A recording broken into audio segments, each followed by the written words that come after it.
And everybody has a different opinion, so you're not going to please everybody. So you got to just go about your own way of business and your own life and do what you got to be you and do you. And if people have a problem with that, that's their problem. That's not my problem.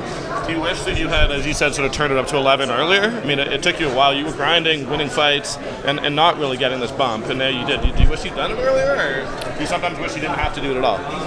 I think the timing was right. I was developing my skills over at American Top Team, evolving as a fighter, and it was perfect timing for the time I took the turn and actually started turning myself up to 11 and being real and not holding things back and being filtered and care what people think of me because, everybody's got, opinions are like assholes. Everybody's got one. Do you see yourself first and foremost a wrestler, an MMA fighter, an entertainer, a troublemaker? What do you see yourself as? I see myself as an entertainment. This is the entertainment business, so I'm here to entertain all the peons and put on a good show for the fans. Where do you get a jacket like that? Did you have that custom made, or did you find that somewhere? Where do you get that? Yeah, of course I got that custom made. I'm custom made head to toe always. I got that in Miami from my boy Luigi Girardi. He makes me some great suits. I also have another great suit maker, Mark Russell, in Boca. So, I'm covering all of South Florida from Boca to Miami. You took a lot of criticism this week for the Candace Owens interview that you did. I'm curious, why did you peel back the curtain a little bit? Why did you make the choice, this close to your world title fight to let people know, this is kind of how this was all born and how it all came together?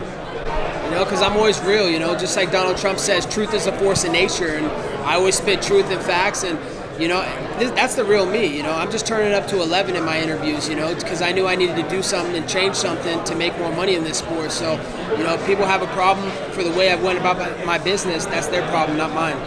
So people say you're playing a character. Like, what do you think when you hear that? I'm not playing a character. I'm just being real, I think that they don't know what they're talking about. I think that, I'm just turning it up to 11. I'm not afraid to speak my mind and speak what I really think inside. Before I was keeping those thoughts in because I was worried about how people would judge me, how the media would react, how the UFC would judge me for it. Now I don't give a shit. I could care less what they think of me. At the end of the day, I'm what's good for the sport, and I'm making money for this company. Yeah. And it worked, and it got you here. So I'm curious. You win the title on Saturday night. Like, do you still feel the responsibility to keep that same energy, so to speak, to still be this brash, this outspoken, or can you, at that point, can you settle and go, I got the belt, I got the contract I need, and I don't have to be as outspoken?